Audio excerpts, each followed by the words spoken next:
Assalamu alaikum, bonjour à tous, c'est ODC et je suis ravi de vous retrouver. Tout le monde connaît l'histoire du combat qui opposa David, paix soit sur lui, à Goliath, le champion de l'armée philistine.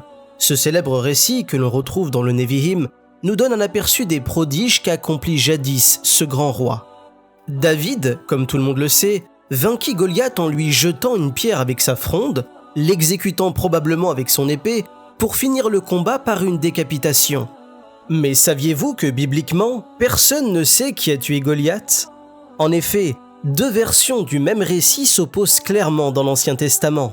Voici la première version du récit. Premier livre de Samuel, chapitre 17, versets 50 et 51. Ainsi, avec une fronde et une pierre, David fut plus fort que le Philistin. Il le terrassa et lui ôta la vie, sans avoir d'épée à la main. Il courut, s'arrêta près du Philistin, se saisit de son épée qu'il tira du fourreau, le tua et lui coupa la tête. Les Philistins, voyant que leur héros était mort, prirent la fuite. Dans le premier livre de Samuel, il ne fait aucun doute que c'est bien David, paix soit sur lui, qui terrassa son ennemi. Les choses se compliquent lorsque le deuxième livre de Samuel nous donne une version radicalement différente. La voici. Deuxième livre de Samuel, chapitre 21, verset 19. Il y eut encore une bataille à Gob avec les Philistins. Et Elchanan, fils de Jaaré-Oregim de Bethléem, tua Goliath de Gath avec une lance dont le bois était comme une anse souple de tisserand. Vous l'aurez compris, dans le premier livre de Samuel, c'est bien David qui tua Goliath avec sa fronde. Mais dans le deuxième livre de Samuel, c'est un certain Elchanan, serviteur de David, qui tua Goliath. Les sceptiques diront sûrement « Elchanan est sans doute un deuxième nom pour nommer David ». Eh bien non. David n'est jamais appelé Elchanan dans tout le Tanakh. Jamais. Dans le chapitre 21, David est bel et bien appelé David. Les sceptiques diront encore « Si David est mentionné au chapitre 21, c'est qu'il a combattu à ce moment ». Eh bien non.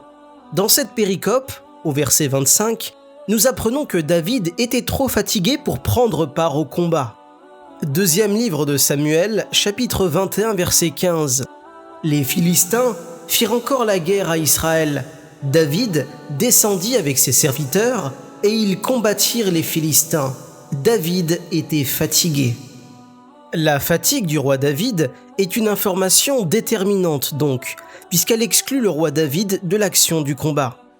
Pour aller plus loin, dressons la liste des serviteurs de David qui ont combattu à sa place. Le premier serviteur est Abishai, fils de Tcherouja, qui tua Shishbi-Benob, au verset 16 à 17. Vient ensuite Sibécaï, qui tua Saph, au verset 18. Le combat suivant, opposant Elchanan, fils de Jaaré-Oregim, qui tua Goliath de Gath, au verset 19. Et pour finir, Jonathan, qui tua l'homme aux 24 doigts, au verset 20 à 21. Nous avons donc 4 combats contre les 4 fils de Rapha, et aucun de ces combats ne fut celui de David, contrairement à la version du premier livre de Samuel. Si les sceptiques ne sont toujours pas convaincus, comparons simplement l'arbre généalogique de David et celui de Elchanan. D'après le premier livre de Samuel, chapitre 16, et la généalogie du livre de Ruth, chapitre 4, nous savons que le père du roi David était Jessé.